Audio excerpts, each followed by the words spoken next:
Hey crew, it's Pitt and I'm back with a little more esoterica. Today we are diving back into the works of Carl Jung. This is Mysterium Coniunctionis. We are reading aloud and discussing as we go along the various points brought to light by the text. It is not the format for everyone, but people do find value in it, so you are more than welcome to tag along as we continue our exploration. Before we begin, however, if you are unfamiliar with me, any of my unconventional beliefs, or if at any point in time I lose you in terminology, there will be several playlists linked in the corner above, in the box down below, along with the original source material, the link for my book where I teach you to do responsible magic, and the direct link for consultation for me, so that you can get a better understanding of who I am and why I say the things that I do. With that being said, we are going to dive in and continue our exploration of Mysterium Coniunctionis with Chapter 1, Part 3, The Orphan, the Widow, and the Moon. This is a long one. It may be 2 hours. I'm going to try and blow through it, but there are 13 pages and probably a lot to discuss. 13. In the text cited at the end of the last section, Dorn continues. Hermes Trismegistus called the stone Orphan. And we have our first footnote. Footnote 66. Theatrica Chemicum. I do not note which Hermes text Dorn is referring here. The Orphan first appears in Pretiosa Margarita novella of Petrus Bonus. This orphan stone has no proper name, Theatrica Chemicum. It is also in the edition of Janus Licinius. Orphan, as the name of a precious stone, is found in Albertus Magnus. The stone was called orphan because of its uniqueness. It was never seen elsewhere, and it was said to be in the emperor's crown.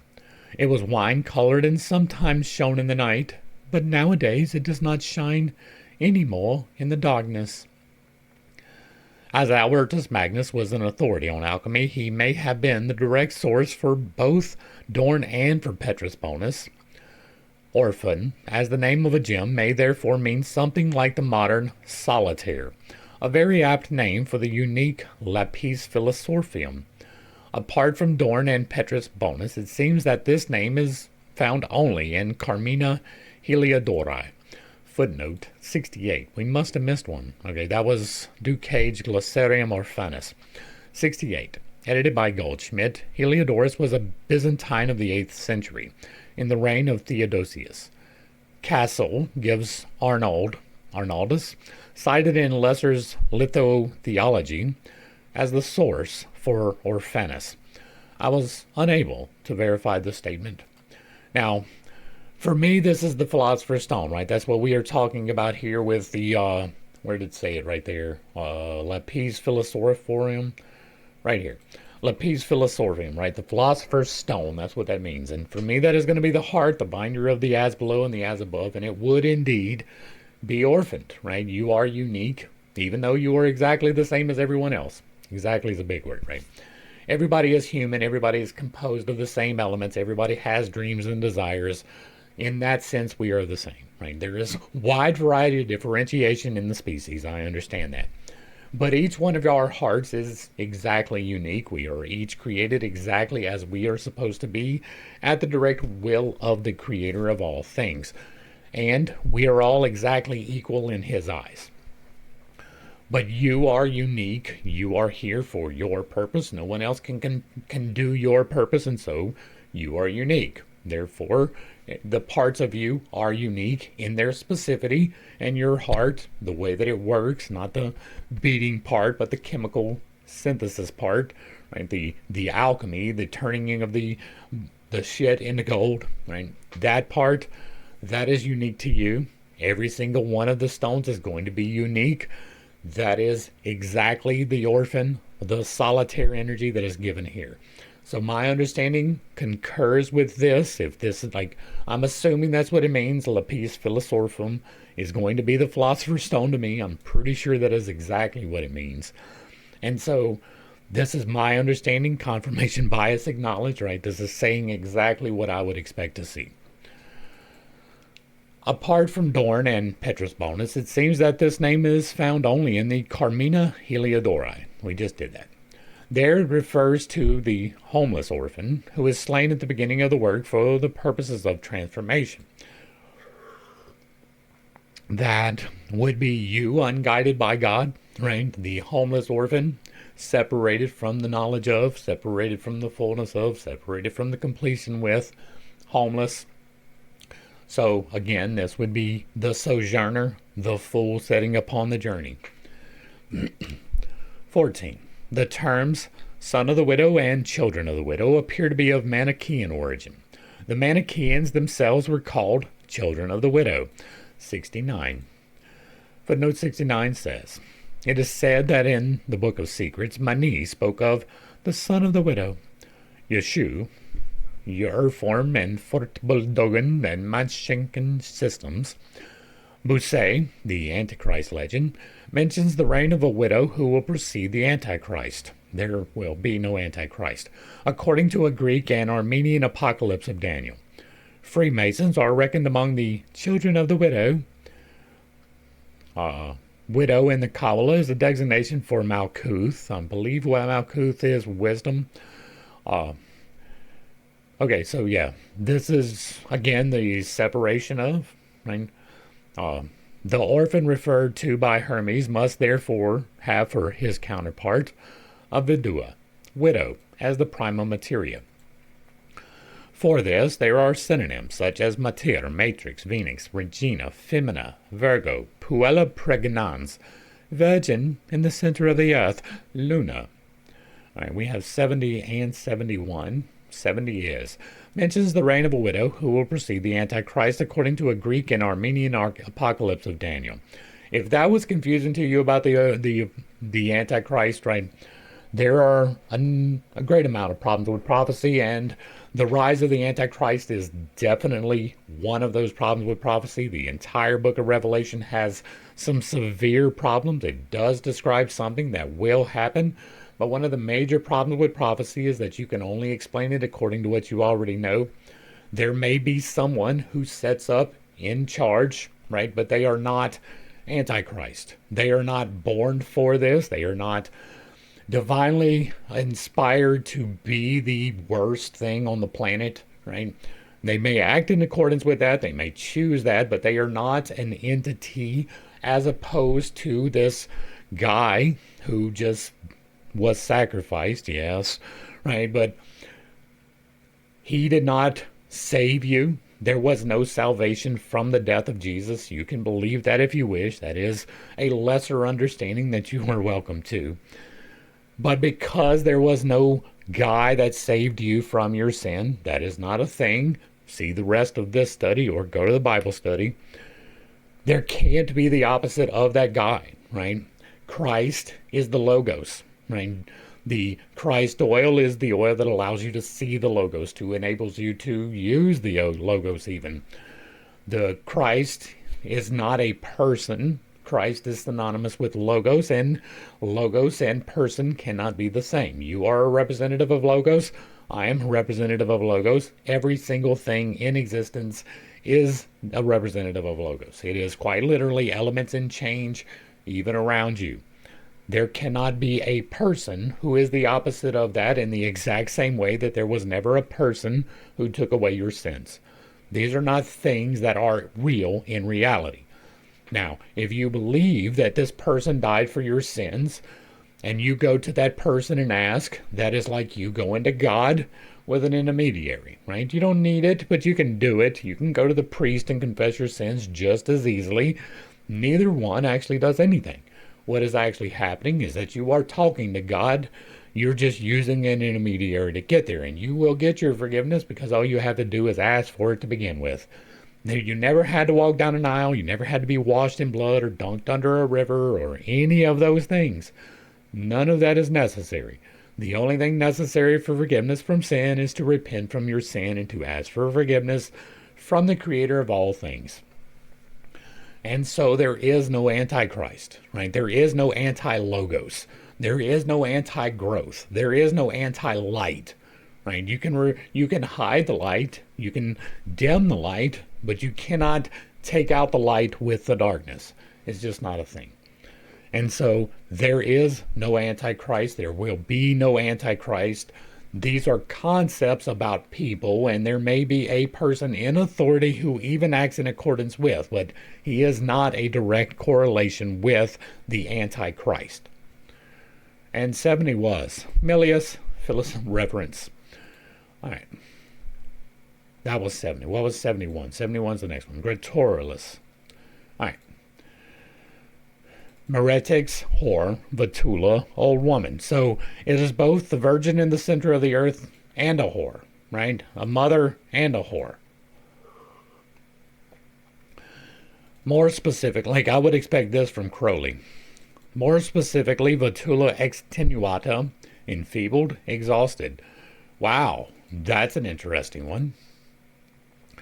This expression appears for the first time in Aurora Consurgens. Milius copies it. The viel extenue, mentioned in Perterni, goes back to the same source. Also, a mistress of about 100 years of age in Aureum Sexellum Redivium. Right now, enfeebled and exhausted is not the same as old, right? You can be old and not enfeebled. I don't understand this at all as like, if this actually means enfeebled and exhausted, then it is not going to be the mother, right? That's not to say that mothers cannot be tired or enfeebled, but that is not what it is meant to represent. Materia alchemia, who is dropsical in the lower limbs and paralyzed from the knees down. Wow. And finally, Virago. 73, Aurora Consurgens. I do not understand these negative connotations on the mother archetype, right? That's what this is supposed to be, the mother archetype. Even the widow, right? She had a husband. I do not understand this negative connotation of enfeebled and paralyzed at all. That doesn't make any sense to me. All these synonyms allude to the virginal or maternal quality of the primal materia, right? Like, virginal is not going to be a whore at all, right? At all. Now, virginal and mother also not going to be a correlation, right? You can be a virgin and then become a mother, but you cannot be a mother and still be a virgin. That never happened. It was never prophesied to happen, and if that is a problem for you, again, I refer you to the Bible study. The maternal quality of primal materia. Now, maternal qualities and virginal qualities are not quite the same, and neither one of those are exhausted old women, necessarily.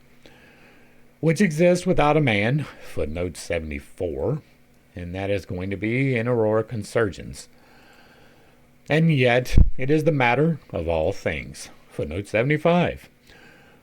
Cf. the matrices of all things, in Rodulus Lexicon of Alchemy. Above all, the primal materia is the mother of the lapis, the filius philosophorum. Now that is the philosopher's brother, not necessarily the philosopher's stone. Right? Lapis is a stone. Filius is brotherhood. So this is brotherhood of philosophy. Micah Meyer, footnote. What number was that? 76. Okay, that's just a reference. Micah Meyer mentions the treatise of an anonymous author, Delphinus, which he dates to some time before 1477. Footnote 77. Printed in Theatrica Chemica 3, under the title Antiqui Philosophiae Galli Delaphanti, Anonymi Liber Secreti Maximi Tosius Monande Gloriae. He stresses that this author insisted particularly on the mother-son incest. He must have been a Freudian. Meyer even constructs a genealogical tree showing the origins of the 7 metals. At the top of the tree is the lapis. The father is Gabritius, who in turn was born of Isis and Osiris. After the death of Osiris, Isis married their son, Gabritius, who she is identified with Bea. 78 footnote for Gabritius. Gabritius therefore corresponds to Horus. In ancient Egypt, Horus has long been equated with Osiris. Brogush, Religion and Mythology der Alten Ägypter, the Papyrus Mahomet has. Do the terrible deed to me, the orphan of the honored widow. Presidias relates the widow to Isis and the orphan to Horus, with whom the magician identifies himself. Papyri Grisae Magicae. We find the medicine of the widow in the treatise Isis to Horus, Berthelot. All right. She is identified with Bea. The widow marries his son. The widow appears here as the classical figure of the mourning Isis. To this event, Meyer devotes a special epithalamium in honor of the nuptials of the mother Bea and her son Gabritas. Footnote 79.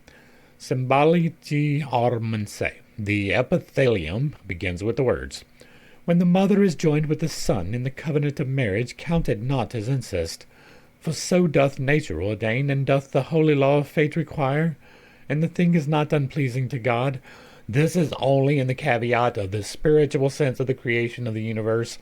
In every other instance, incest is a terrible thing. Horrible beyond imagining. Yes, it was practiced in olden days. That does not make it any better. I mean, I want to be abundantly clear on that. And I don't even like the comparison of, right? The mother is the infinite void, the thing that creates all things. The father is the infinitesimal point that penetrates the void, the light that becomes. And the son is the emotion that is set forth between the two, right? Neither one of those necessarily, there is not a necessity for the son to have sex with the mother. The son is procreated from that. The void joining with the light creates the balance therein, and that would be the son. I don't even like the idea of this. I think that it is abhorrent in every single part. There is no way that I know of to justify it, right? Even as an allegory, it is not a good one.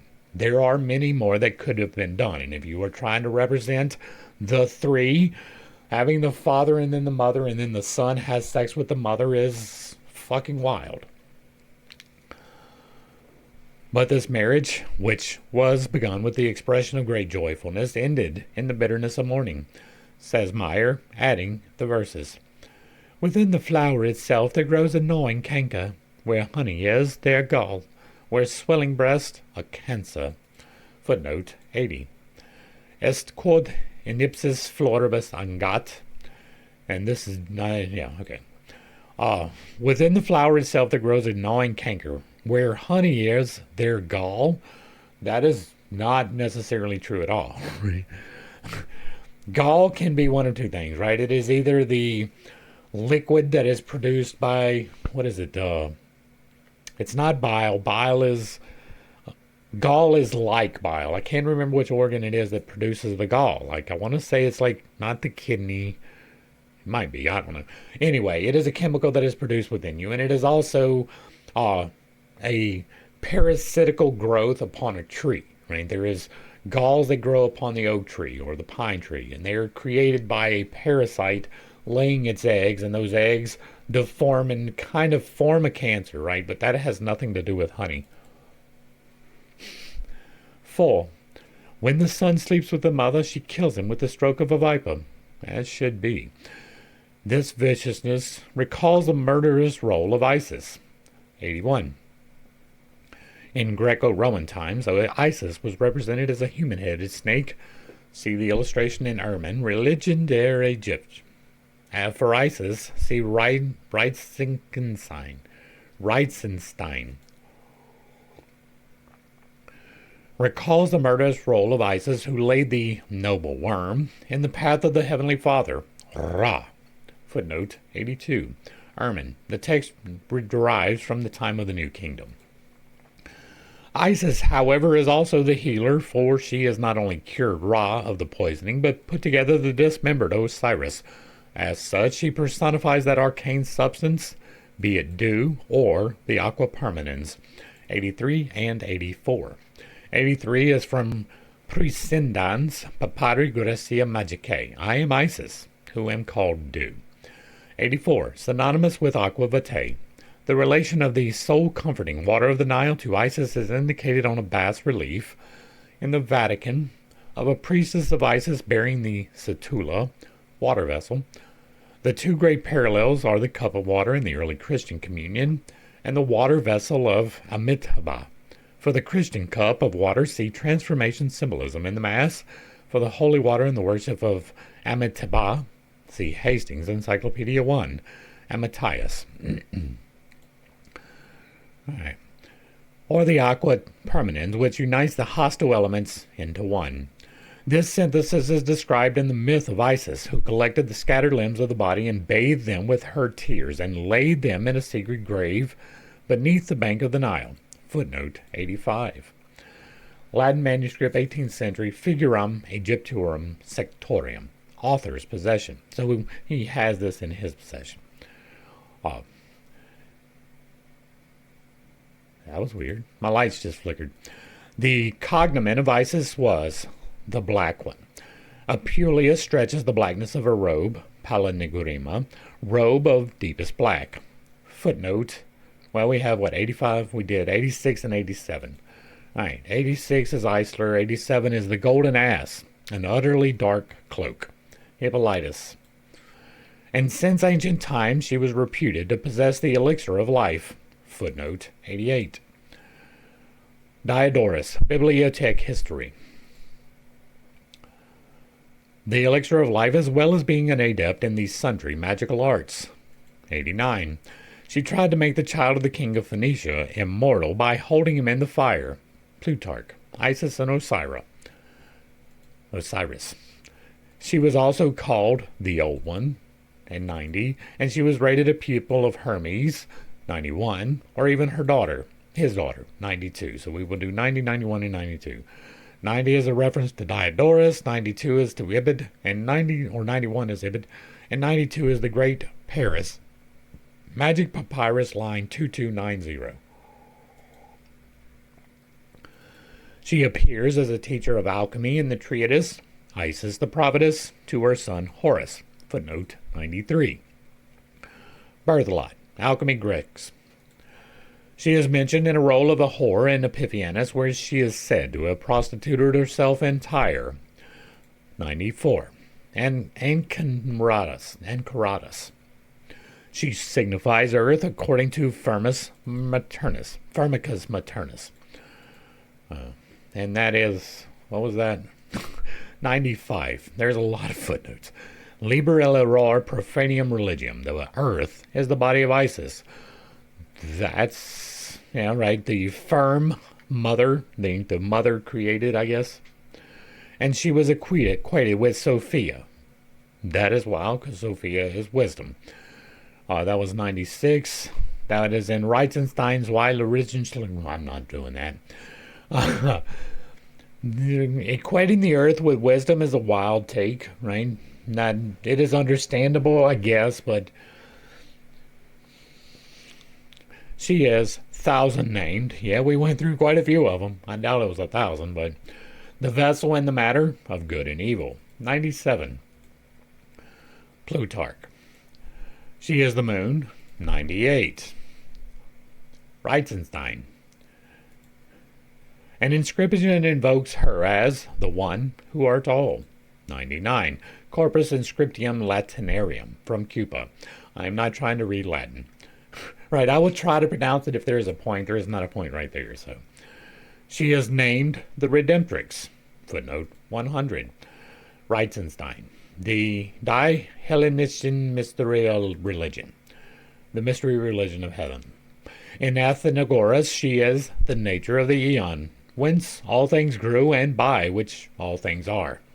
Right, that is, the feminine takes the seed and grows. Right, so, yeah. Footnote 101. Athenagoras, Legatio Pro Christianus. 15. All these statements apply just as well to the primal materia in its feminine aspect. It is the moon, the mother of all things, the vessel. It consists of opposites, has 1,000 names, is an old woman and a whore.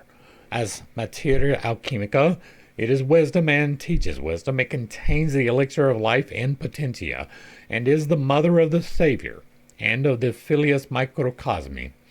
It is the earth, and the serpent hidden in the earth, the blackness and the dew, and the miraculous water which brings together all that is divided. The water is therefore called Mother, my mother, who is my enemy, but who also gathers together all my divided and scattered limbs. Footnote 102. Ros Philosopher Archetype, from the so-called Dicta Bellini, Apollonius of Tyana, Allegory Septentium, Distinctio. The Turba says, Suttermo 29, nevertheless, the philosophers have put to death the woman who slays her husbands, for the body of that woman is full of weapons and poisons. Let the grave be dug for that dragon, and let that woman be buried with him, he being chained fast to that woman, and the more he winds and coils himself about her, the more he will be cut to pieces by the female weapons which are fashioned in the body of the woman. And when he sees that he is mingled with the limbs of the woman, he will be certain of death, and will be changed wholly into blood.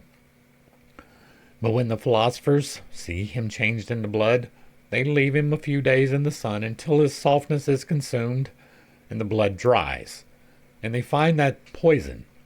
What then appears is the hidden wind.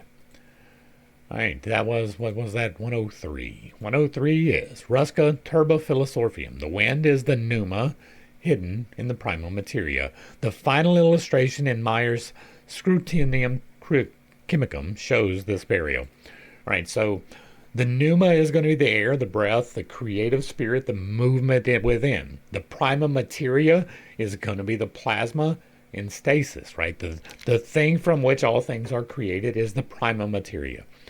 We view that as the earth because, well, over time, we have come to see that as rather solid, not understanding that the exact same elements are free floating around you and compose entirely what you are made of, right? Even out in space, outside of our atmosphere, there are still the elements in existence. There is still clouds floating around in space of ammonia and nitrogen. These are real things. They are out there.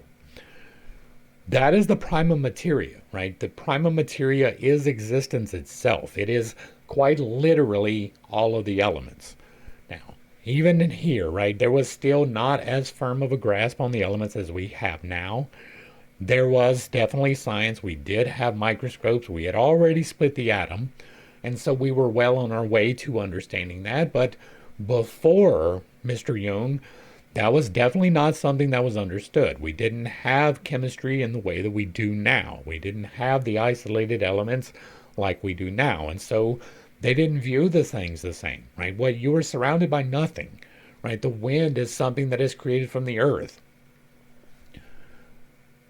The prima materia is quite literally the plasma that surrounds you. It is the electromagnetic forces of creation which is around you, and you are able to use that willfully to perform transformative things within yourself, and without, if you are brave enough to do so, and you take due consideration of the laws that are definitely resultant from it. And so this is the prima materia being referred to as the mother. The wind that appears would be the logos, right? The movement of. The pneuma is the logos in motion. It is the spirit in motion, which is the logos, right? Can be a person because it is all of existence at the same time. That is the hidden wind, at least in my understanding. The Coniuncto can therefore take the more gruesome forms than the relatively harmless one depicted in the Rosarium 104.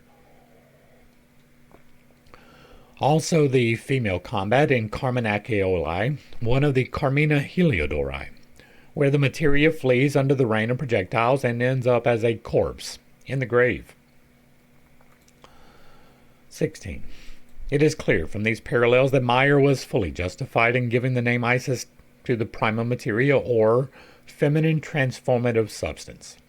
As Carigny has brilliantly shown, using the example of Medea. That was 105 and 106. 105 is the corresponding masculine substance is red sulfur, the vir, or Sarvis rubus. whose redness relates him to Typhon. In a dirge for Gabricus, who died after recently celebrating his marriage, Meyer does in fact mention Typhon as a possible cause of his death. He begins by saying, "She, who is the cause of your life, is also the cause of your death." But then he adds, "Three there seem to be who may have caused your death: Typhon, your mother, and Mulciber's Vulcan furnace. He, Typhon, scatters the limbs of your body. It may be your mother alone instead of your brother, but your mother feigns innocence." It is clear that Meyer suspects the mother in particular and wants to make Typhon, the Red Slave, only a causa ministerialis. All right, so what is this talking about, right? When you die, you return to what? Prima materia. You decompose into the earth. That is a thing that actually happens. Now, what is the active force in that? Is it the mother, the prima materia itself? Possibly, but it's more likely going to be Typhon, which here is the change in motion, right? Typhon, typhoon. That is quite literally where we got that word from. And so it is talking about the air. We just discussed the air being the logos, change in motion.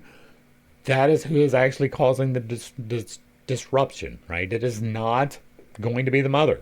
The mother is who you return to. That which you came from, that which you return to. The primal elements redistributing themselves. That to me is fairly obvious, but I do have a different understanding of people, the other people, right? This is not with my understanding of the divine and the logos. This is with the personification of the logos understanding, and that's where the major problem is. And 106 was Corenye, Toctor de Son. Using the example of Medea, there is in that myth a typical combination of various motifs: love, trickery, cruelty, motherliness, murder of relatives and children, magic, rejuvenation, and gold. Footnote 107. For this reason, the story of Medea's murder of Creon, her father-in-law, was also interpreted as an alchemical arcanum. People will find correlations whether they are there or not. I do not know the story. I do not know, but it doesn't matter if there is an actual correlation. People will find one. This same combination appears in Isis and in the Prima Materia and forms the core of the drama instigated by the mother world, without which no union seems possible. 17. In Christian tradition, the widow signifies the church. In St. Gregory, 108. That is super excellum horn. All right. The analogy in St. Gregory, the analogy is the story of the widow's cruse of oil. 2 Kings 4. St. Augustine says, "The whole church is one widow, desolate in this world." 109. 109 is expositions on the book of Psalms. "She lacketh a husband, lacketh a man, for her bridegroom has not yet come. So too the soul is destitute in the world." But Augustine continues, "Thou art not an orphan, thou art not reckoned as a widow. Thou hast a friend, thou art God's orphan, God's widow." Wow. All right, so the whole church is a widow. She does not have a bridegroom. Imagine that. She was married already. Did you know that? The church was already married. It is not anticipating the bridegroom. That's a new way of looking at it for me, right? I've always heard the church referred to as the bride of Christ, and he was coming for his bride, which is not true, but is definitely the understanding. The whole church is one widow, desolate in this world. I would agree. Lack of the husband, lack of the man, I would agree. For her bridegroom has not yet come and will never, because you were waiting for something instead of taking the responsibility for yourself. And so your soul is indeed destitute in the world, dependent upon something not in the world in order to find the redemption in the world, right? You're relying upon something that isn't here to compensate for something that is. Well, that's going to leave you destitute every time. But thou art not an orphan, thou art not reckoned as a widow. So you are not part of the church. Thou hast a friend. Thou art God's orphan, God's widow.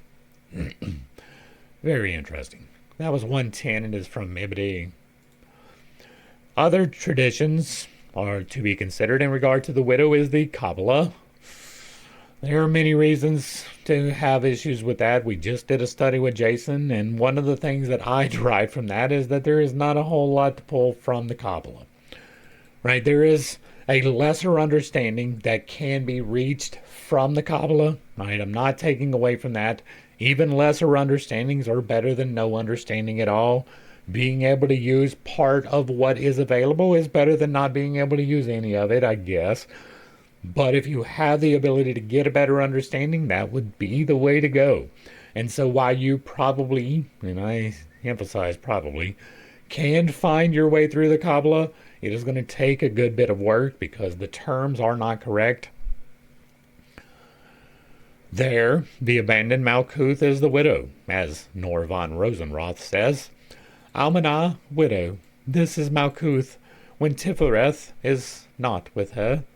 Tifereth is the son. All right, so that is 111, 12, and 13.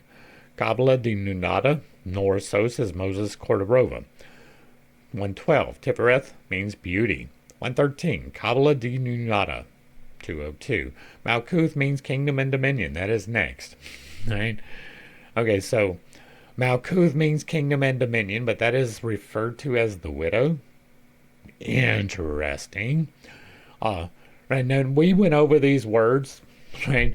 But it doesn't stick in my mind. I've tried. I just cannot hold on to most of this. Probably because it is, while useless is the wrong word, and it's not far off. All right, so Malkuth, it said is, where was we? Malkuth means kingdom and dominion. Tifereth means beauty, right? And you're saying here that Tifereth is not with her. Tifereth is the sun. That's interesting. The sun is representative of beauty. That's unusual. I don't disagree. Men can be beautiful too, but that is definitely not the normal way of describing that.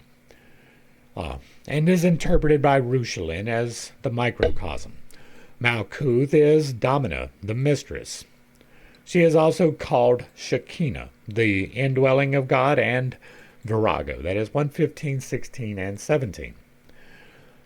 Kabbalah de Nunada, 16. She is called Moon, Earth, Bride, Matron, Queen of Heaven, Fishpool, Sea, Well, Tree of Knowledge of Good and Evil, Hind of Loves. So is Malkuth especially called because of the mystery of the new moon, belly, etc.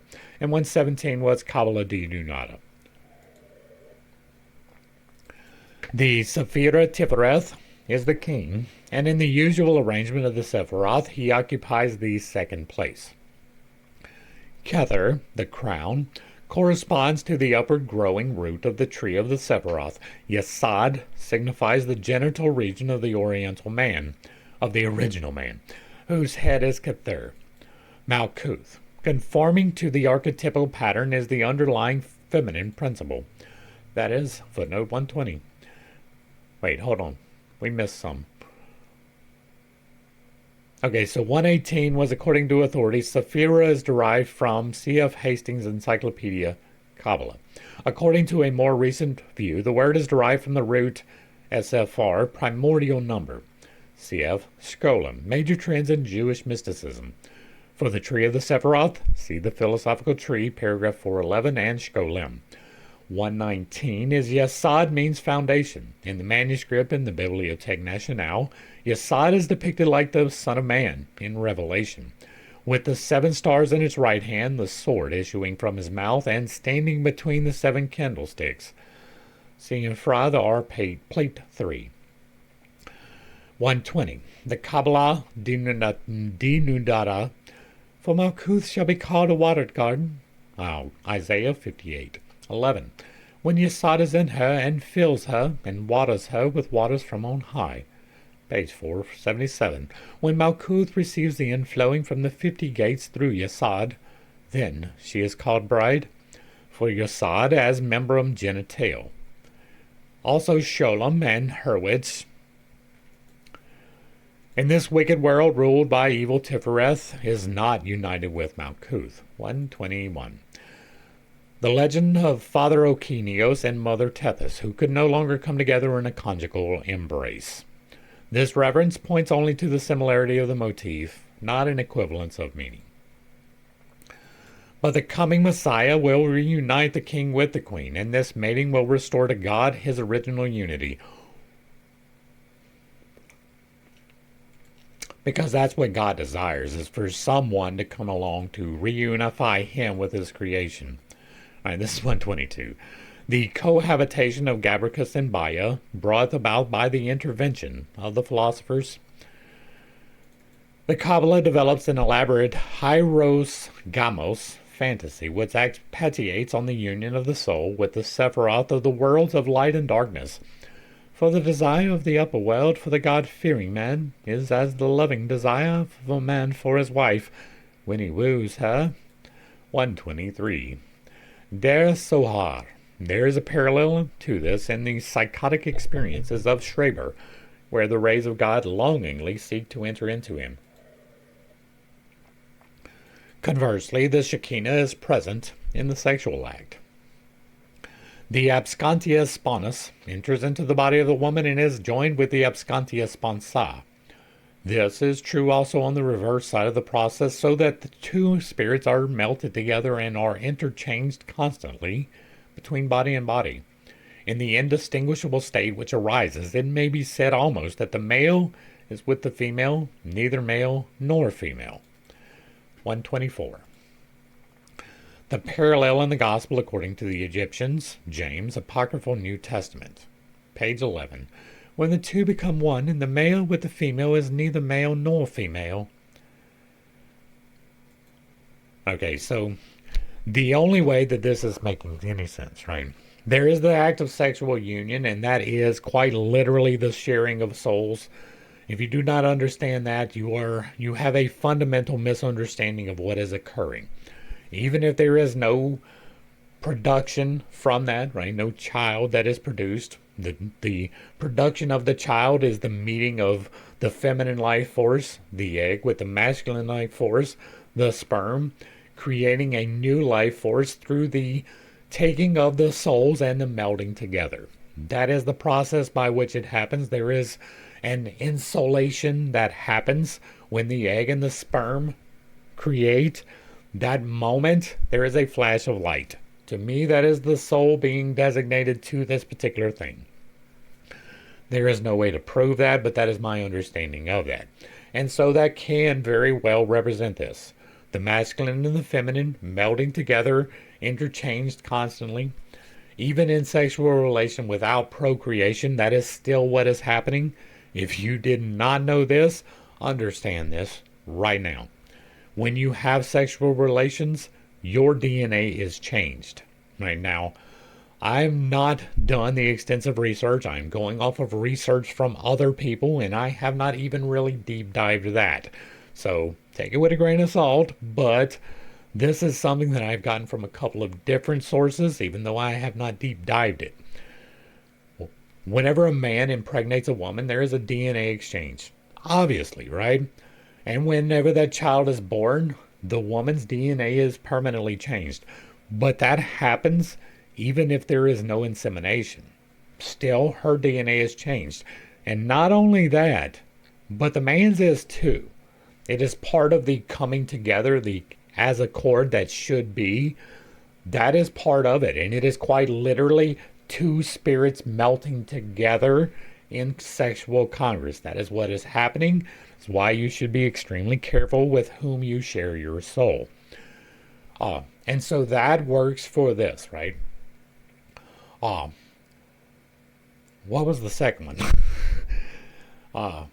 There is the sexual union part of it, and then there is the balancing of the divine masculine and feminine within yourself that can also be indicated by this, right? You contain both masculine and feminine traits. The definition of those are definitely up for debate, but compassion is generally seen as a feminine trait, and men have the capacity for it, even if they don't exercise it all of the time. You have both the positive and the negative within you, the masculine and the feminine, the growing and the destruction. Right? You are to use those in balance, and this finding of the balance is this explained in a different way. Now, for the two to physically become one is not a real thing. Hermaphroditism is a real thing, but it is a microscopic thing, and it is never a you evolve into that thing. That is a retro throwback. All right. 19. The Kabbalah also speaks of the thalamus, bride chamber, or nuptial canopy beneath which sponsors and sponsa are consecrated. Yesod acting as paranymphos, best man. Footnote 126. Kabbalah denudata.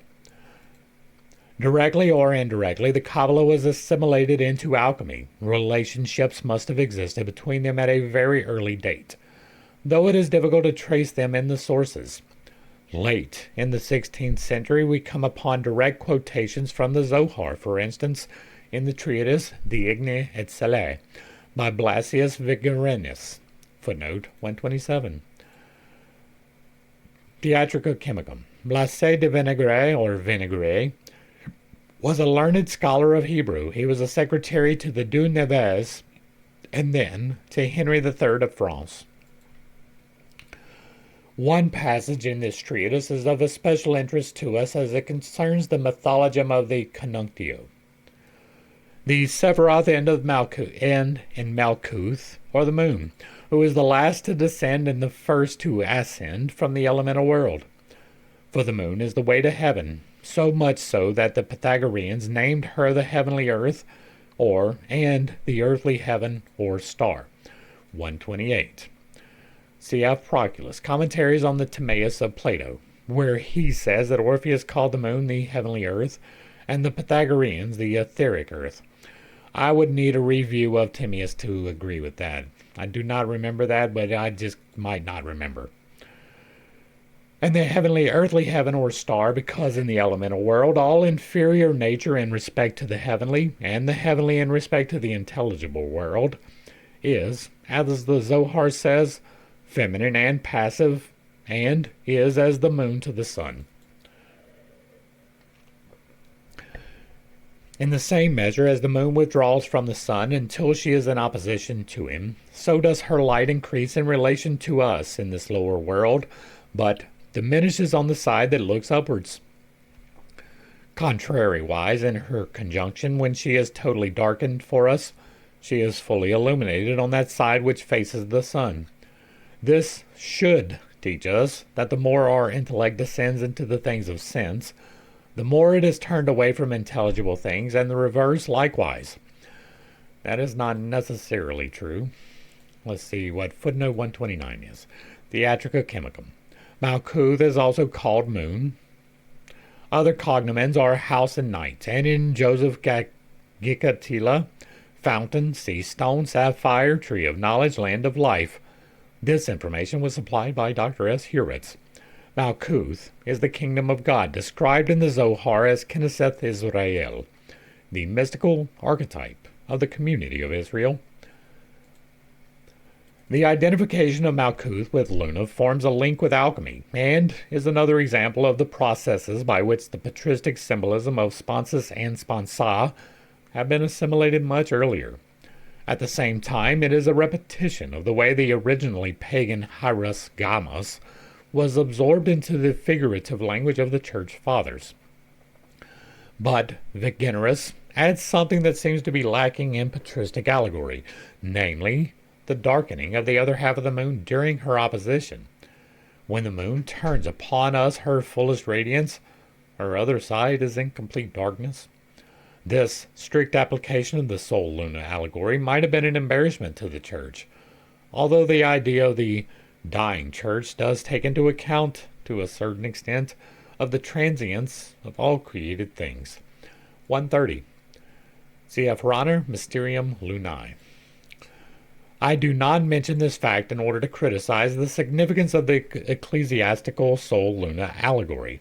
On the contrary, I want to emphasize it, because the moon, standing on the borders of the sublunary world ruled by evil, has a share not only in the world of light, but also in the demonic world of darkness, as our author clearly hints.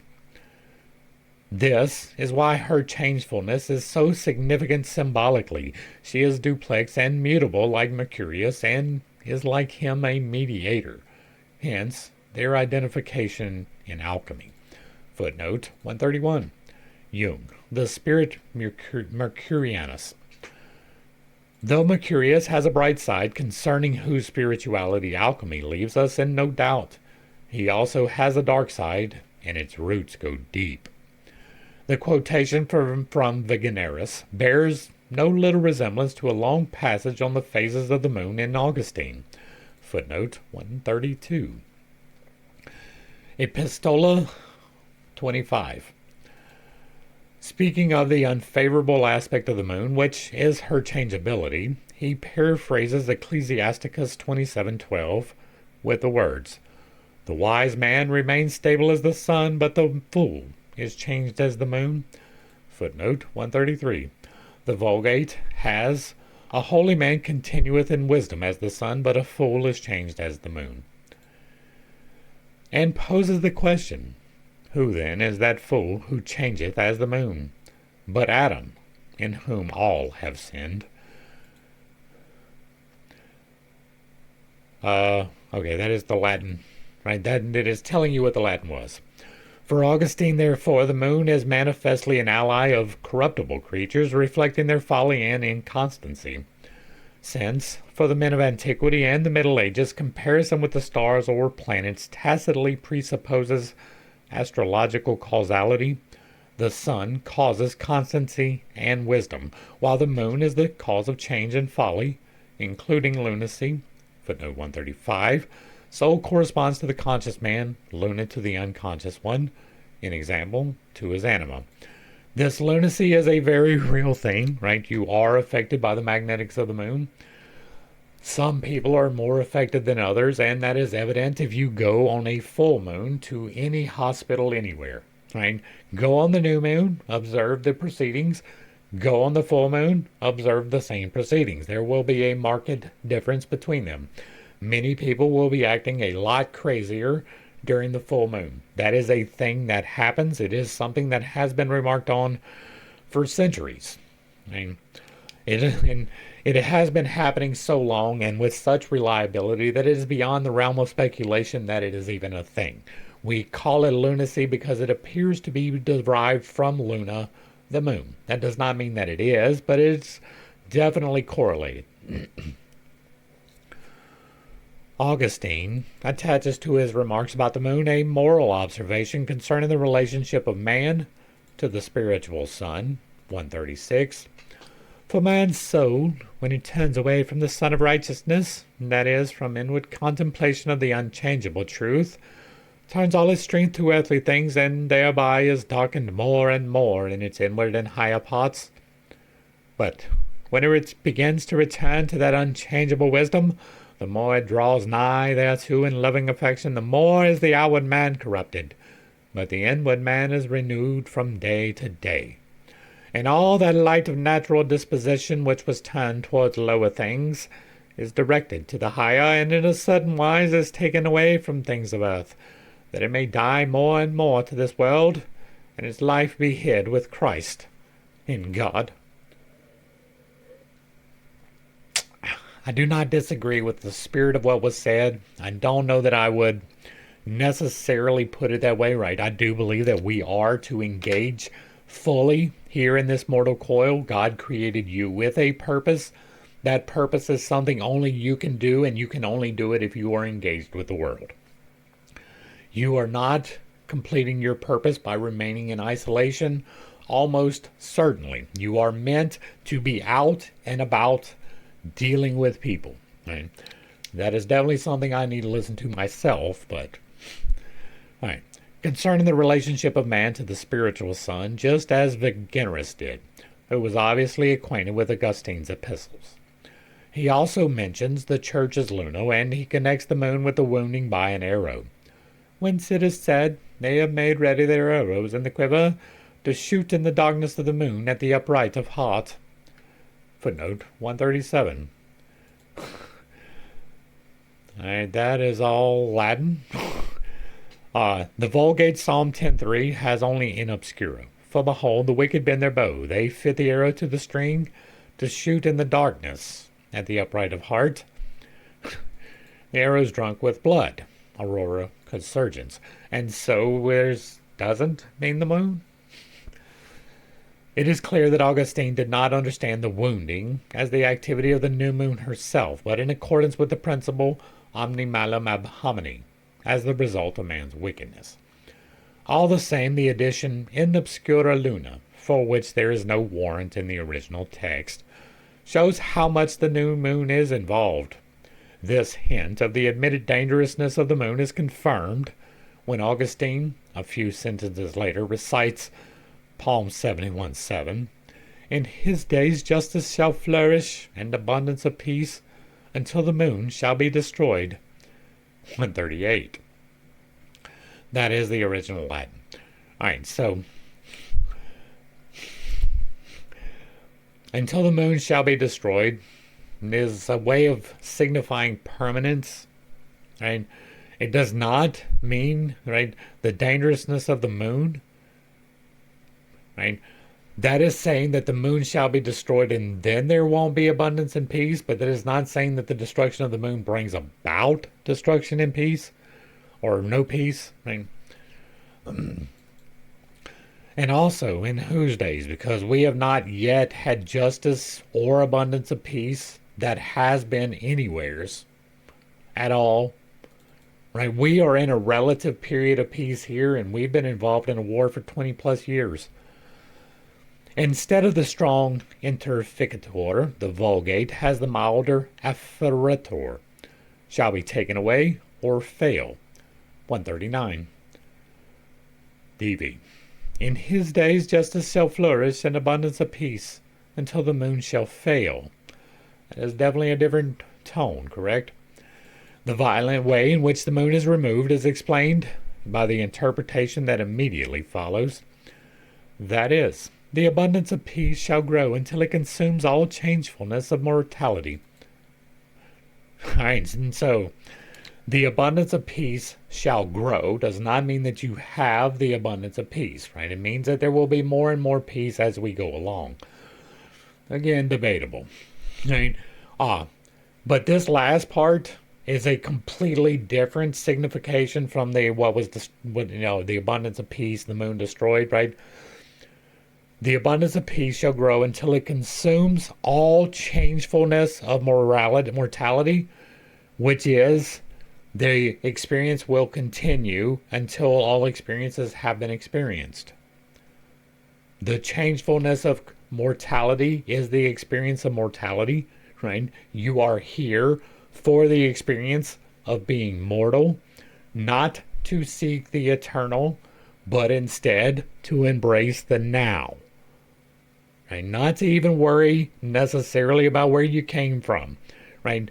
Where you came from and where you're going are important, but not more important than what you are doing right now. Right now, you should be the example that you want to set. That example should be kind, moderate, generous, thankful, patient, faithful, and in sacred union. From this, it is evident that the moon's nature expressly partakes of the changefulness of mortality, which is equivalent to death, and therefore the text continues. That is not equivalent to death. That is equivalent to the end of all experience, which is not necessarily death. For then the last enemy, death, shall be destroyed, and whatever resists us on account of the weakness of the flesh shall be utterly consumed. Again, this is, right, when the last enemy, death, shall be destroyed, that is going to be at the end of the experience, right? This is not talking about now. This is talking about well into the future, because there are an infinite number of possibilities, and all of them are to be experienced. Maybe not by you in this incarnation, but maybe by you in a different one, right? And so this again, death shall be destroyed, is at the end of the experience, because there is no need for life after all of the experience has been attained. And so whatever resists shall be utterly consumed. Yes, right? But that is at the end of existence. That is at the end of experience, and that is not something for you to be concerned about, right? It may unfold during your life. Somebody is going to have to experience the end of days, right? But that's probably not going to be you. I believe that there is a cycle, that there is a change. It is 12,000 years in duration with a 6,000 year interpole, and we are almost at the interpole. It could be that I experience that interpole, but I do not believe that that is going to be the end of experience at all. It may be that I survive. It may be that you survive. It may be that both of us pass, but somebody's going to survive. Somebody will have an experience on the other side of that. It will not be the end of experience. That is my understanding. I am welcome to be talked about. I'm not going to be changed in that, right? I've spent a considerable amount of time, but I have done the research on that. I have deep dived that. I've got a whole video called the 12,000 year disaster cycle outlining the science that is behind this and the references to Timaeus and Critias. All right, back to the text. Here, the destruction of the moon is manifestly equivalent to the destruction of death, right? And that is exactly correct, right? In accordance with what I just said, right? At the end of existence, at the end of experience, we have no need for existence, and then that is manifestly the equivalent of the destruction of death. Once you have had all the experiences, there is no reason to come back, and that will be the end of death. Footnote 140. Augustine further remarks that the name Jericho means moon in Hebrew, and that the walls of this city, walls of mortal life, collapsed.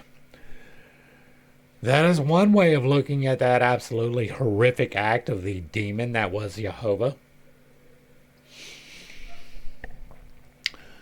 The moon and death significantly reveal their affinity. Death came into the world through original sin and the seductiveness of woman.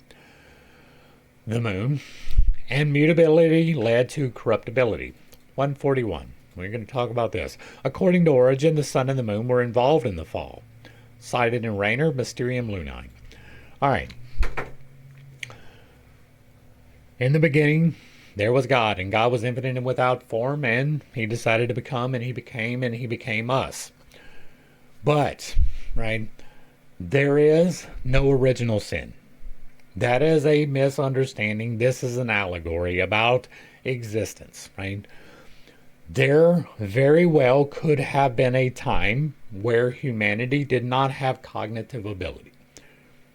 If that is the case, we existed as the animals do, and we went around and living like animals, and that might be a little bit destructive, right? There is a tendency in the animal kingdom, if you have canine teeth, to be predators, and that is sometimes a little bit vicious. They existed merely going around and finding food, not planting food, not harvesting food, not toiling to get their wares, right? They just walked around like the monkeys, picking fruit off of the tree. Now, I don't necessarily believe in macroevolution in the way it is described. I have given several soapbox on that, and if you're interested, drop it, and I'll maybe do a video directly on that. But I do believe that there was a change, and it is possible that that change was caused by a solar event. I have the 12,000 year disaster cycle will explain that as well. It is an electromagnetic emanation coming from the sun. We do have verifiable genetic mutations that come from electromagnetic radiation. It is entirely possible that the event that caused the difference in species that we are currently in came from this event. In that case, right, there was no original sin.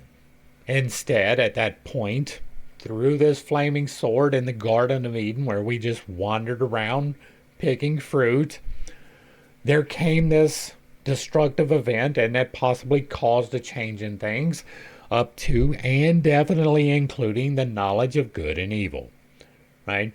It is entirely possible that that magnetic radioactive change in genetics created the part that allows us to see that killing other people is bad. That might have been the story of Cain and Abel. But there was no point at which God put this tree in the garden and did not know that the people would eat from it. Right? God is infinite. God is all-knowing, all-seeing, all-powerful. He is not going to be surprised that this woman picked the fruit. That is not a thing. This was not, I'm going to rebel against God. This was, hey, look, I ate this fruit, and now I know the difference between good and evil. And you want to know another one of those very primal problems? How was she supposed to know that eating the fruit was evil if she did not know the difference between good and evil? You can argue, well, she should have just blindly listened, but she wouldn't know that not listening was evil. It is a direct contradiction with the story as it is written. It is one of the fundamental problems with the story, and there are a lot of those, right? You're not given meat to eat until after the flood, and why are they sacrificing meat prior to the flood? That's a big problem. There are a lot of problems. That 161 videos of me reading through the Bible, they expose a lot of them problems. And if this is confusing to you, I'm going to refer you to that because we're getting long. The seductiveness of woman. Are you fucking kidding? Like God did not know that man would find woman seductive. Right? He gave her as a helpmeet, and he obviously gave them the ability to copulate. They had different genitalia. He made him to be with her, but it's against the rules for him to be with her, right? It's just companionship that was intended, right? Yeah, okay. To eliminate the moon from creation is therefore as desirable as the elimination of death. So, not desirable? This negative assessment of the moon takes full account of her dark side. The dying of the church is also connected with the mystery of the moon's darkness. 142. Rahner speaks very aptly of the mystical darkness of the moon's, an example, the church's, union with Christ at the time of the new moon, and latter signifying the dying church. Well, there is not a whole lot of union with the Creator in the church. Augustine's cautious and perhaps not altogether unconscious disguising of the sinister aspect of the moon would be sufficiently explained by his respect for the Ecclesia-Luna equation. All the more ruthless, therefore, does alchemy insist upon the dangerousness of the new moon. Luna is on the one hand the brilliant whiteness of the full moon. On the other hand, she is the blackness of the new moon, and especially the blackness of the eclipse when the sun is darkened. Indeed, what she does to the sun comes from her own dark nature, the Concilium Coniunctionis. That is footnote 143. First printing in Ars Chemica. The Concilium Coniunctionis tells us very clearly what the alchemists thought about Luna. The lion, the lower sun, 144. The text has it as solus inferius, and so has the later printing of 1622, as well as Manget's Biblica Chemicum. It could therefore mean the sun below. This would presumably be a subterranean sun equivalent to the Sol Niger. Mylius, Philosophical Referend, page 19, and Ripley, Chemisty Stripton. For me, this is going to be the sun that you find inside, right? The sun below is not going to be the sun above. It is going to be the light that unfolds within you in the meditative practice. We have done the unfolding of the golden flower. That is a very good reference for that if you were interested. We talk about that in this book as well. The lion, the lower sun, grows corrupt through the flesh. The light of God is indeed dimmed by you. His flesh is weak because he suffers from the Quartan fever. 145. The Quartan fever occurs every fourth day. The text has here, for every fourth day he naturally suffers from Quartan fever. If you are sick every fourth day, you are doing something wrong. Right? His flesh is weak because he suffers from the Quartan fever. That's interesting. Right? What would that even be? Like, on an esoteric level, as an allegory, right? It is not an actual illness, right? Nobody is reliably sick every 4 days. That is not a thing. Not if you are not sick, right? If you are physically sick, it is not something that exhibits itself every 4 days on the schedule. Obviously allegorical. So what could it be, right? Grows corrupt through the flesh. I absolutely agree with that, right? You are never going to be a direct representative of the light. And you can use the light, you can absorb the light, you can strive to be the light. You will never be the light. The light is external from you. You can never reach that. And your reflection of that is naturally going to be corrupt. Even if you have the best intentions and set yourself as well as you possibly can, there will still be something which you are not perfectly aligned in, and it will be corrupted through you by that, regardless, right? And so that to me is absolutely true. But this Quartan fever is really bugging me. Like, that doesn't make any sense. Like, what is that describing? If you know what that is describing, let me know down below. I will probably forget to look that one up.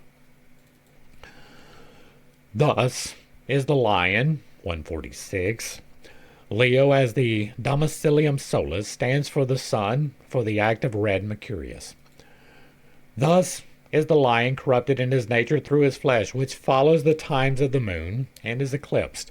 Footnote 147. Per carnum suam sibi contemporaneum lunarum viliscit. The original Arabic text of senior has canum instead of carnum. The dog is Hectade's animal and pertains to the moon. In Manichaeanism, it is said of the original man and his sons who descended into matter that consciousness was taken from them and they became like one who is bitten by a mad dog or snake. Theodore Bar Konai, cited in Wrightenstein and Schrader. Alright, so this, right, consciousness was taken from them and they became like one who was bitten by a mad dog or snake. That is you descending into carnality, right? You are a spiritual being having having a human experience. This is your temple, your 5D navigation device, but it is not you.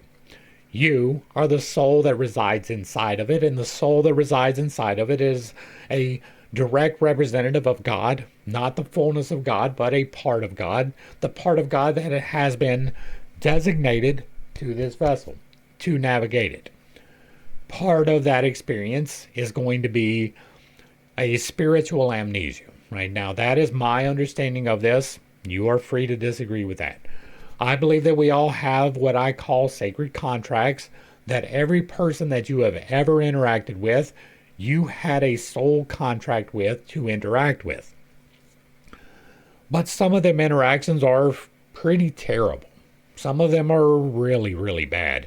And in order for you to get the fullness of that experience so that you can react as you would, there's a spiritual amnesia that comes on that makes you forget about the contracts. Now, that is true even when you remember that there are contracts. You do not remember the specific ones necessarily. You may be able to deduce some, but you're not really going to be able to remember those. That is the consciousness being taken from you. That's spiritual amnesia. And because you do not remember that you are actually one with all things, you become like one who is bitten by a mad dog or snake. Society plays a part in that, right? You are taken away from your innate nature and trained into the way that society would have you act from a very young age. Most of that is not necessarily positive. So to me, my understanding of this is that it is not untrue, right? You as a soul do indeed lose your consciousness, spiritual amnesia, so that you can have the fullness of the experience.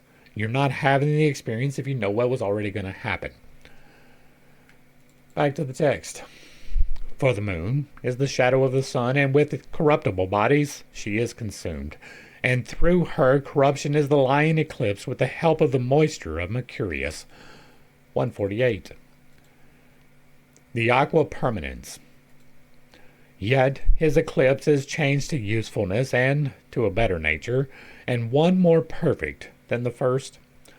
The changefulness of the moon and her ability to grow dark are interpreted as her corruptibility, and this negative quality can even darken the sun. The text continues. During the increase, that is, during the fullness of the blackness of the lead, which is our ore. Lead is your ore? Wow, okay. My light is absent and my splendor is put out. 149. Soul is speaking. Okay, so lead is the sun's ore. Interesting. I would think gold. Then comes a passage which may have inspired the picture of the death of the royal pair in the Rosarium, but which is also significant as regards the dark side of the conjunction of Sol and Luna. 150. Concilium Connuegi.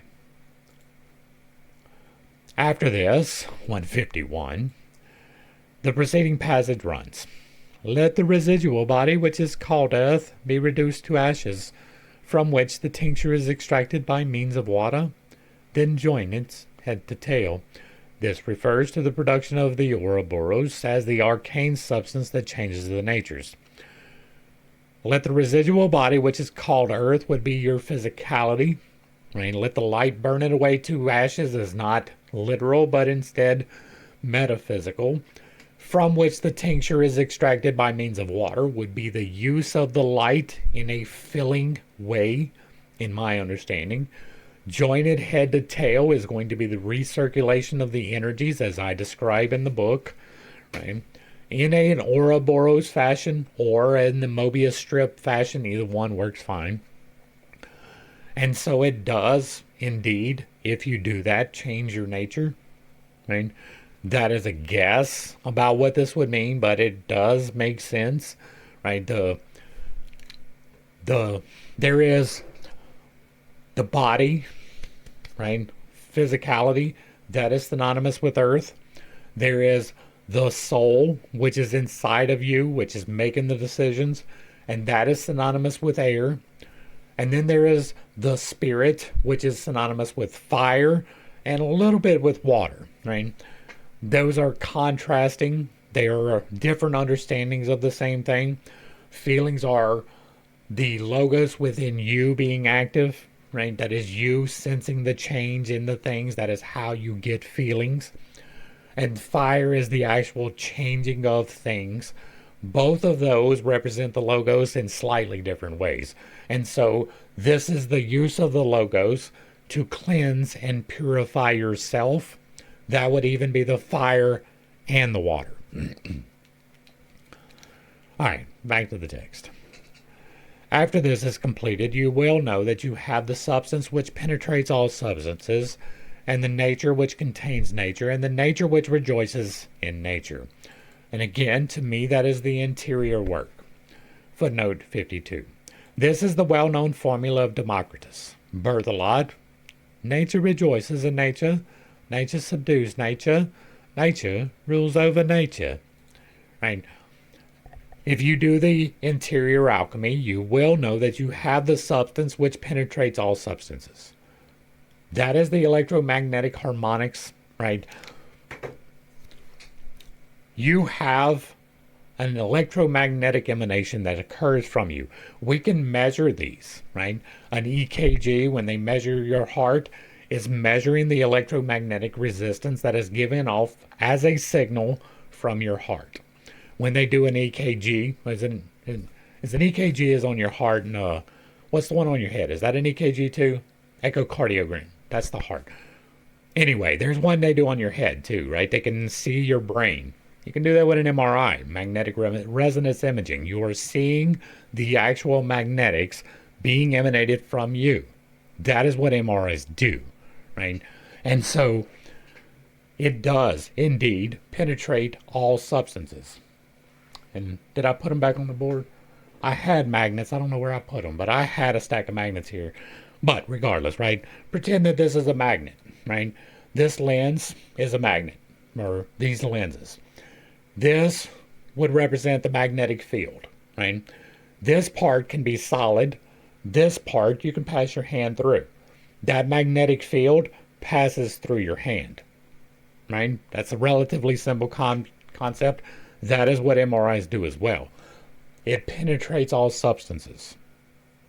Magnetics are not stopped by anything. They may not necessarily key into them like a magnet would key into iron, right? But they still pass through them. There is still electromagnetic that passes through all substances. And it is the nature which contains nature as well. The electromagnetics that you emanate hold you together. It is the same for water. It is the same for hydrogen sulfide. It is the same for calcium carbonate. It is the magnetics which hold it together. That is the nature magnetics which contain nature, the elements. And the nature which rejoices in nature is going to be the combination of those elements. It is named the Tyriac. 153. Tyria tinctura, or Tyrius color, lepis tyria coloris.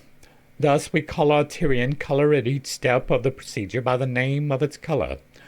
This is the red sulfur shining in the darkness, and it is the red jacinth, and the fiery and death-dealing poison, and the conquering lion, and the evildoer, and the cleaving sword, and the Tyrian tincture which heals all infirmities. Teresia is identical with Theresia, which is none other than the arcane substance. And again, right, these are attributing to physicality things that aren't necessarily there. That is attributing to red sulfur the thing of creation. That's not quite correct, but it is understandable. The fiery and death-dealing poison, that can be the spirit as well. It is fiery and it can kill you. The conquering lion, that is a representative of the fire. The evildoer, this is the part I want to hit. And the cleaving sword. The cleaving sword is separating things into pieces, right? It is changing this into that. It is separating. The evildoer is also represented by change in motion, right? Without evil, there is no growth. Without bad experiences, you do not grow. You can have all of the perfect experiences in your life. Those don't really make you a better person. What makes you a better person, the refining fire of creation, is the trials that we go through. And so this can absolutely be a representative of that. Because you have the Primal Materia, which is there, but it is not doing anything. And then you have the Logos, which causes change. Change is contention. Contention can be looked at as evil. I do not look at it as evil, right? There is evil. Logos itself is not evil, or even the determinant of evil. We do that. We make those decisions. That is a human thing. And so, or a human and higher, we'll put it that way.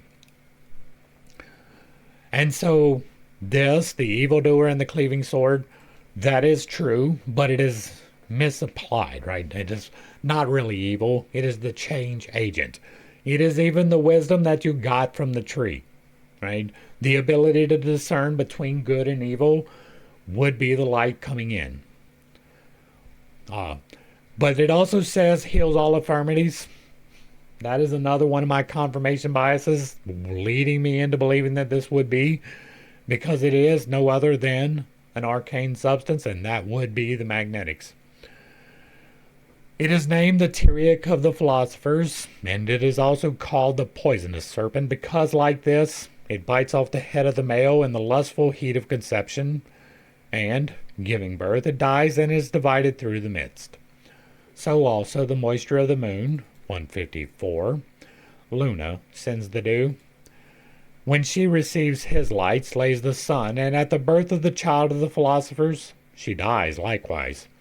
And at the death of the two parents yield up their souls to the sun, and die and pass away, and the parents are the food of the sun. 22. In all this psychologism, all the implications of the soul-luna allegory are carried to their logical conclusion. The demonic quality which is connected with the dark side of the moon, or with her position midway between heaven and the sublunary world, footnote 155, where the aerial realm of the demons and Satan begins. Between heaven and the sublunary world displays its full effect. Sun and moon reveal their antithetical nature, which in the Christian soul-lunar relationship is so obscured as to be unrecognizable, and the two opposites cancel each other out, their impact resulting, in accordance with the law of energetics, in the birth of a third and new thing, a son who resolves the antagonisms of the parents and is himself a united double nature. That would be what I talk about, right? The binding together of the positive, penetrative, with the feminine, degenerative, in balance, creating you. The unknown author of the Concilium, 156, Schmeider, thinks that the author was an Arab of the 13th century. The fact that the author took over carnum canem, a mistake possible only in Latin, shows, however, that he must have been one of the early Latinists. The unknown author of the Concilium was not conscious of the close connection of the psychologium with the process of transubstantiation, although the last sentence of the text contains clearly enough the motif of Teoqualo, the god-eating of the Aztecs, 157. Cf. Bernardinus de Sahagún, General History of Things of New Spain, Book 3, The Origin of the Gods. Also, Transformation Symbolism in the Mass, page 224. This motif is also found in ancient Egypt. The Pyramid of Unas, 5th dynasty, says, Unas, rising as a soul like a god who liveth upon his fathers and feedeth upon his mothers. 158. 158 is Wallace Budge, the gods of the Egyptians. It should be noted how alchemy put in the place of the Christian sponsus and sponsa an image of totality that on the one hand was material and on the other was spiritual and corresponded with the Paraclete. In addition, there was a certain trend in the direction of an ecclesia spiritualis. The alchemical equivalent of the God-man and the Son of God was Mercurius, who was an hermaphrodite, contained in himself both the feminine element, sapientia, and matter, and the masculine, the Holy Ghost and the devil. There are relations in alchemy with the Holy Ghost movement which flourished in the 13th and 14th centuries, and was chiefly connected with the name of Joachim of Flora, who expected the imminent coming of the third kingdom, namely that of the Holy Ghost. 159. Cf. My account in Ions. The alchemist also represented the eclipse as the descent of the sun into the feminine mercurial fountain. 160. Cf. the Quran, Surah 18. The sun setting in a pool of black mud. Or as the disappearance of Gabricus in the body of Bea. Again, the sun in the embrace of the new moon is treacherously slain by the snake bite, canatu viperino, of the mother beloved, or pierced by the telum passionatus, Cupid's arrow. 161. Ripley, Opera Omnia, Concilium Coniunctionis. He slew himself with his own dart, Rosinius Adserat, who with an arrow from our quiver bound together, that is, joined in one body, wretched me, that is, I who possess the matter of Mercury and the moon, and my beloved, that is, the fatness of the sun, with the moisture of the moon. These ideas explain the strange picture in Roosner's Pandora, 162. 162 is the 1588 edition. The picture is reproduced in Paracelsus as a spiritual phenomenon, which is also another book that we will probably get to. Rosner's Pandora showing Christ being pierced with a lance by a crowned virgin whose body ends in a serpent's tail. 163. The drawing of this tail is certainly odd, and one wonders whether it represents water or steam, or a combination of fire and water even. The prototype of this picture can be found in the so-called Driva Latigerbusch, as well as in the Codex Germani Alchemical 16th century. There, she has a proper snake's tail. One text describes the vapors as arrows. The oldest reference to the mermaid in alchemy is a quotation from Hermes in Olympodorus.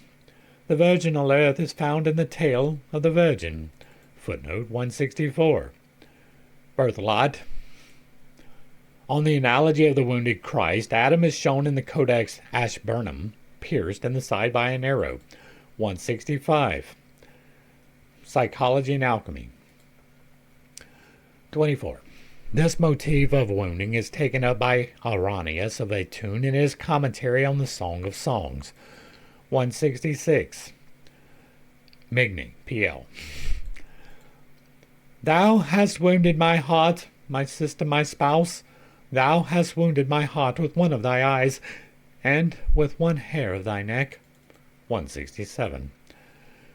That is a lot of Latin. The correct translation is, Thou hast ravished my heart, my sister, my spouse. Thou hast ravished my heart with thine eyes, with one chain of thy neck. The sponsor says, 1-4, I am black, but comely, and 1-5, look not upon me because I am black, because the sun has scorched me. This allusion to the Negretto was not missed by the alchemist. 168. Cf. Aurora Consurgens. But there is another and more dangerous reference to the bride in 6-4f. Thou art beautiful, O my love, as Tirzah, comely as Jerusalem, terrible as an army with banners.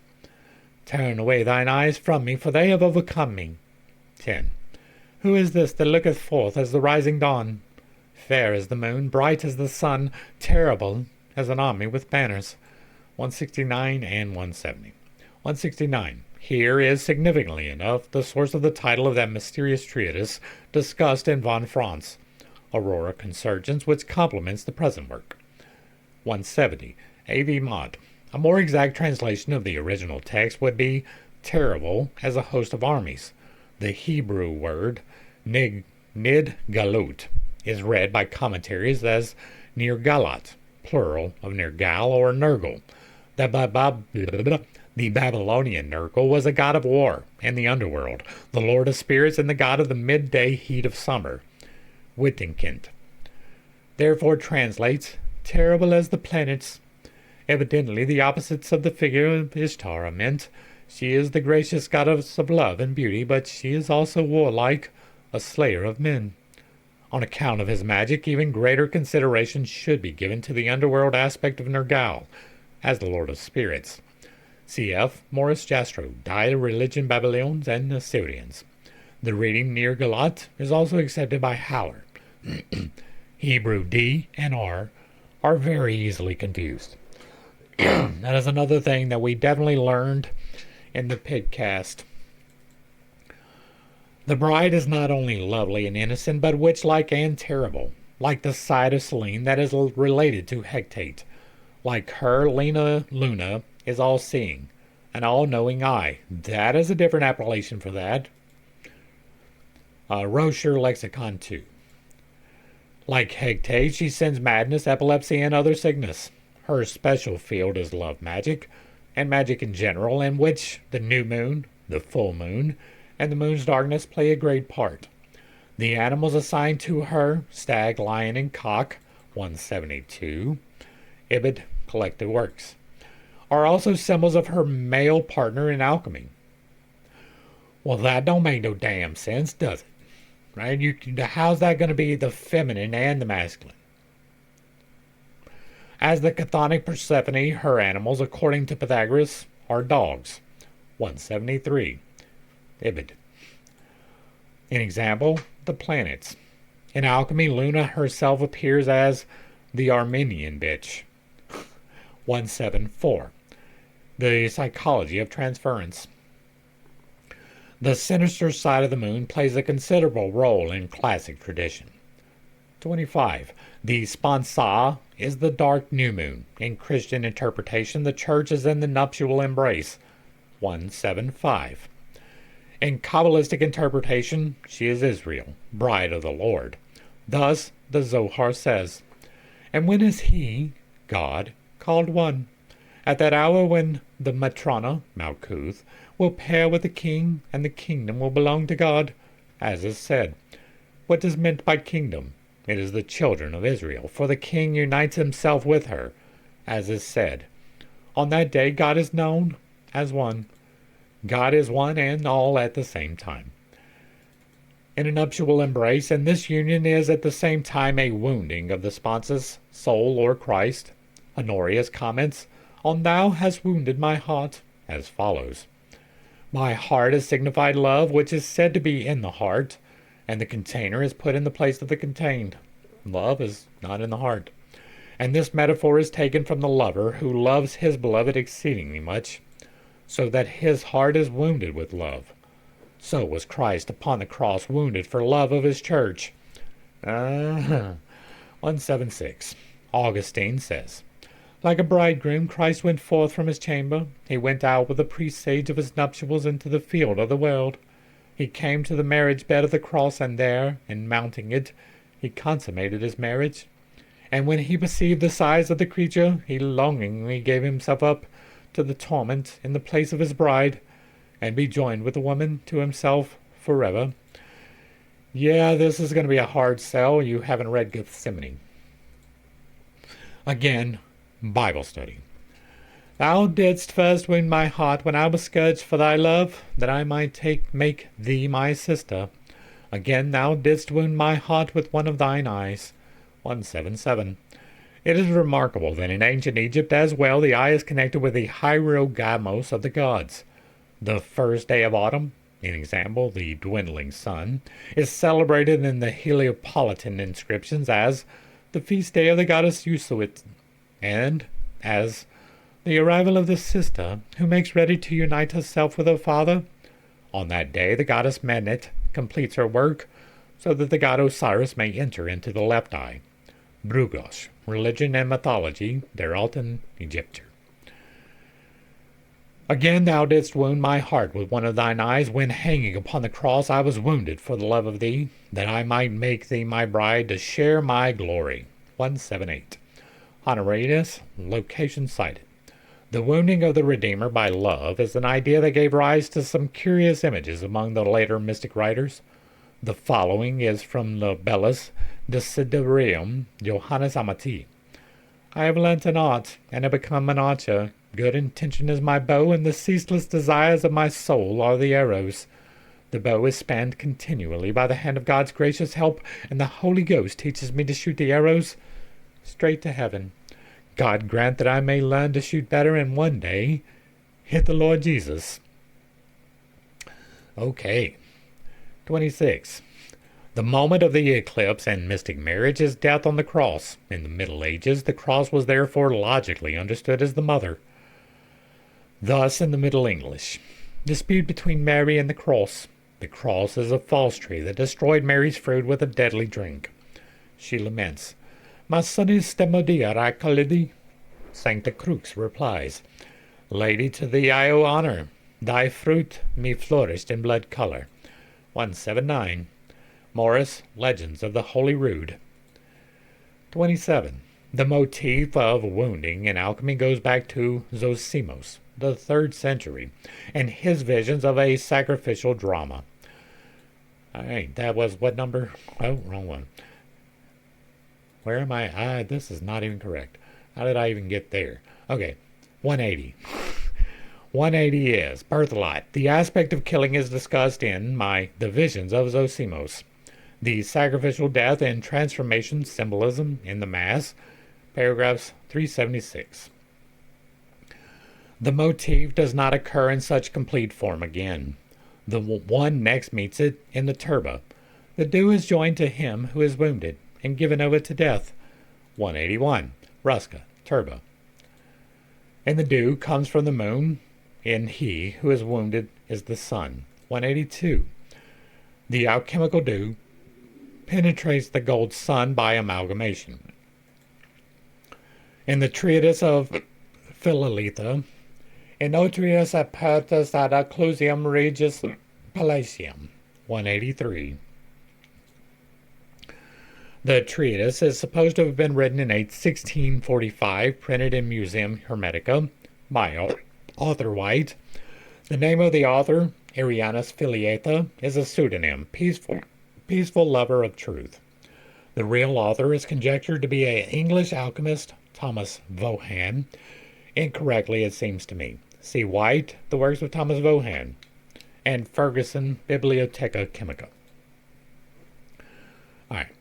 In the treatise, we did that.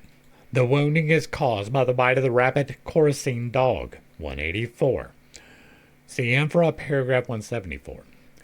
Coracine dog, in consequence of which the hermaphrodite child suffered from hydrophobia, that would be rabies, 185. This is the infant hermaphrodite, who from his very cradle has been bitten by the mad Coracine dog, wherefore he rages in madness with perpetual fear of water, hydrophobia. The rabid black dog is chased away with water and blows, and thus will darkness be dispelled. From this it can be seen that the mad dog represents the Negretto, and thus indirectly the dark new moon, which eclipses the sun. Senor de Quimica, Leo decays, weakened by the dog flesh. The infant would correspond to the raging Atis, the dark rumour of Rhea, whom the Assyrians called thrice desired Adonis, the sun-lover who dies young. According to the legend of Pacinus, Agdistis, Sibyl, the mother of Attis, was herself hermaphroditic at first, but was castrated by the gods. She drove Attis mad so that he did the same thing to himself at his wedding.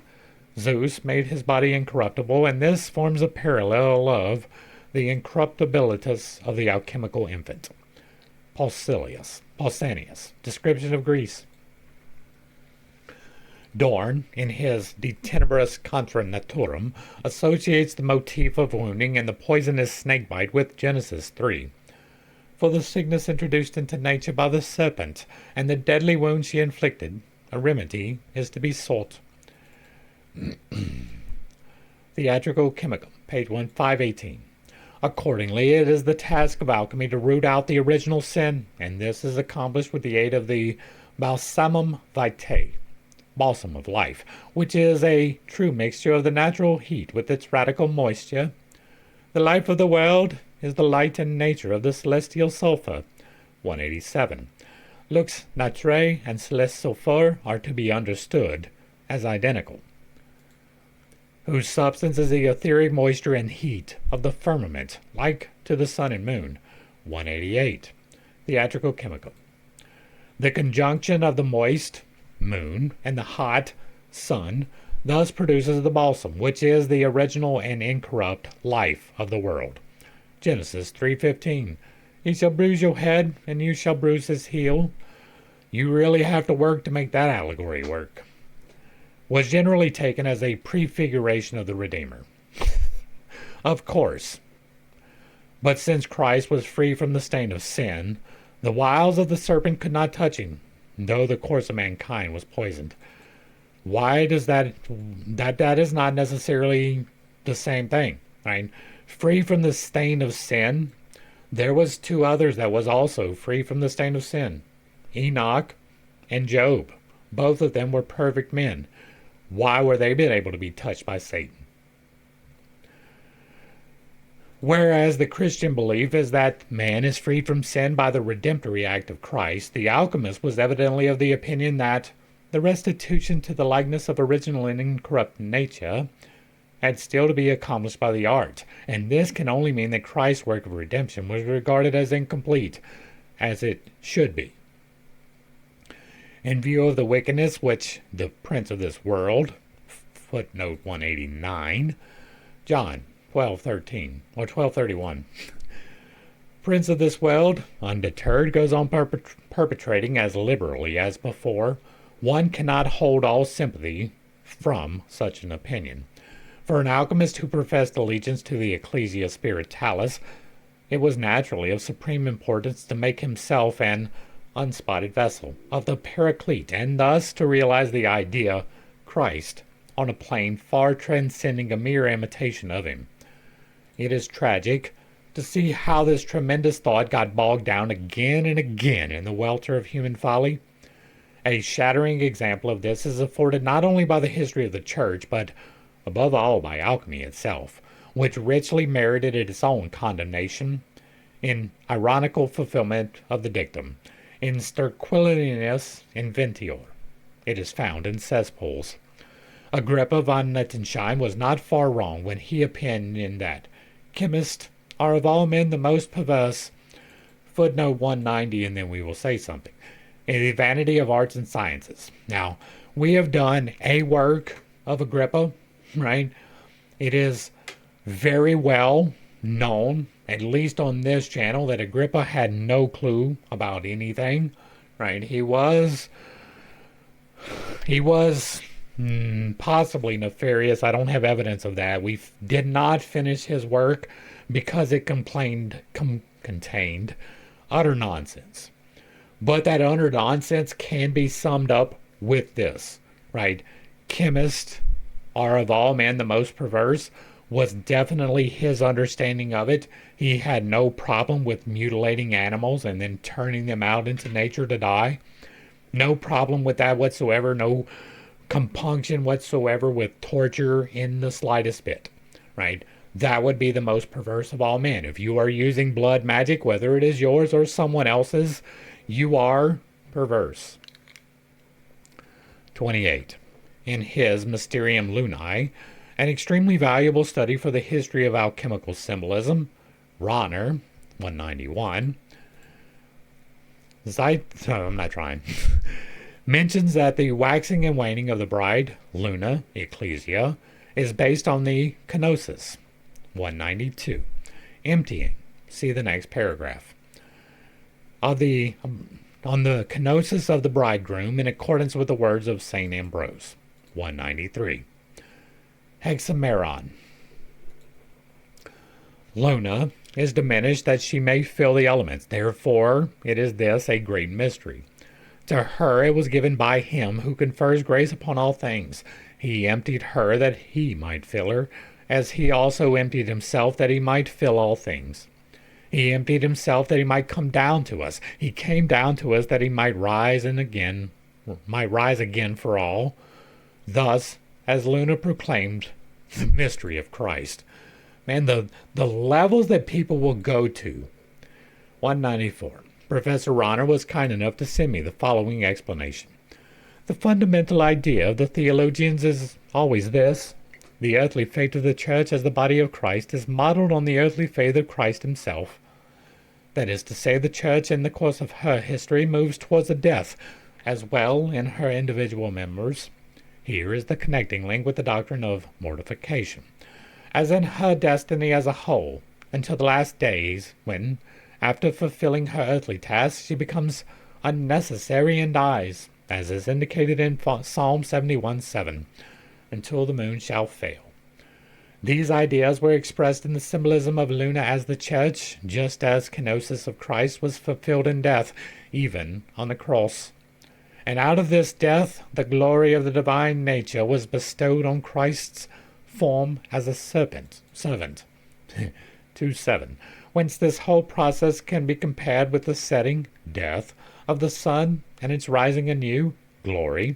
Even so it is with the parallel kenosis of the Ecclesia Luna. The closer Luna approaches the sun, the more she is darkened, until at the conjunction of the new moon, all her light is emptied into Christ, the sun. It is well worth noting that just at this point Augustine speaks of the strange speculations of the Manichaeans as about the two light ships, when the ship of Luna pours out its light into the ship of the sun. Epistola Augustine now applies this to the individual Christians, of whom Ecclesia is composed. The remarkable paradox of Luna, that she is darkest when nearest the sun, is a symbol of Christian asceticism. The more inward man draws nigh to the sun, the more the outward man is destroyed, but the inward man is renewed from day to day. That is, the Christian dies like Luna, and his life is hid with Christ in God. All this Augustine says in Epistola 55, verse 8. Afterwards he applies it to the church in her destiny. She will vanish into Christ, the Son, at the end of time. Augustine here translates Psalm 71:7 by interficator in his Innoratio. He expatiates on the translation of his Greek word and there renders it by teletor, is removed, and aferitor, taken away. The doctrine implied in all these passages is that the church in her future glory ceases her work of salvation, which is destined only for earth, and that she is totally eclipsed by the splendor of Christ the Son, because And again, this is a strange paradox. In the resurrection of the flesh, she herself has become the full moon, and indeed the sun. She shall live where the sun endures, as the psalm says. 29. Thus, the changefulness of the moon is paralleled by the transformation of the pre-existent Christ from a divine into a human figure through the emptying, that passage in Philippians which has aroused so much comment. And again, Christ as the concept was never a human. A guy named Jesus might have lived, but he was not the Logos, who, though he was in the form of God, did not count equality with God a thing to be clung to, but emptied himself, taking the form of a servant, being born in the likeness of men. 195. That is the Greek. Even the most tortuous explanations of theology have never improved on the lapidary paradox of St. Hilary, duas homo immortalis mortus aeternus septulis, God-man, immortal dead, eternal buried. 196.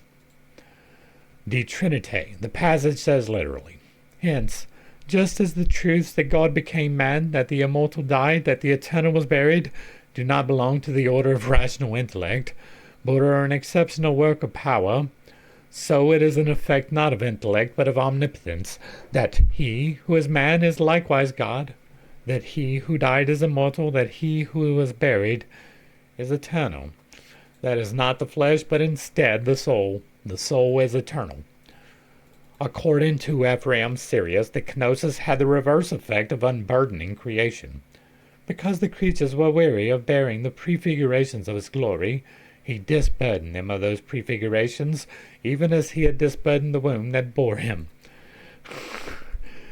197. Hymns and sermons. Imagine that. St. Ambrose's reference to kenosis makes the changing of the moon casually dependent on the transformation of the bridegroom. The darkening of Luna then depends on the sponsus, soul, and here the alchemist could refer to the darkening of the beloved's countenance in Song of Songs 1:4-5. The sun, too, is equipped with darts and arrows. Indeed, the secret poisoning that otherwise emanates from the coldness and moisture of the moon is occasionally attributed to the cold dragon, who contains a volatile fiery spirit and spits flames. Thus, in emblem L of the Scrutinium, 198, Meyer Scrutinium Chemicum, he is given a masculine role. He wraps the woman in the grave in a deadly embrace.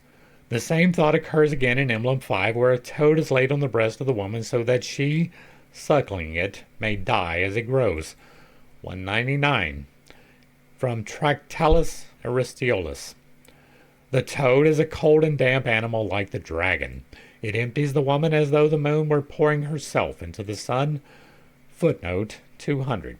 Cf. the Manichaean idea of the moon emptying her soul content into the sun. And that is going to bring us to the end of our speculations on the mother.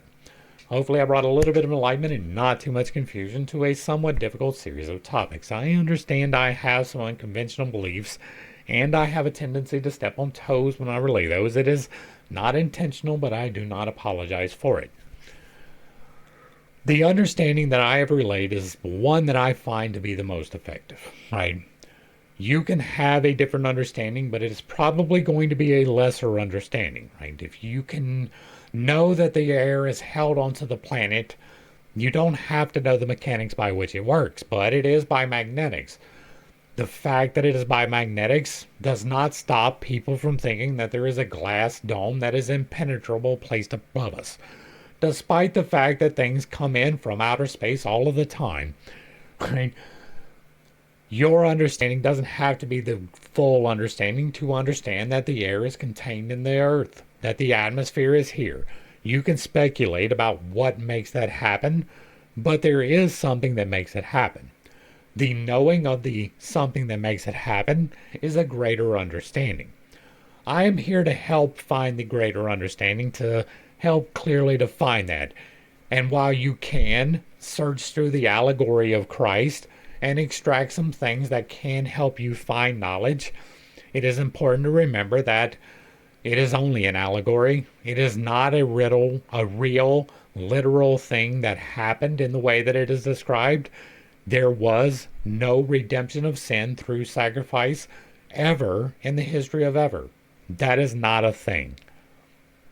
That's where I'm going to leave it. If you like what I'm doing over here, let me know down below.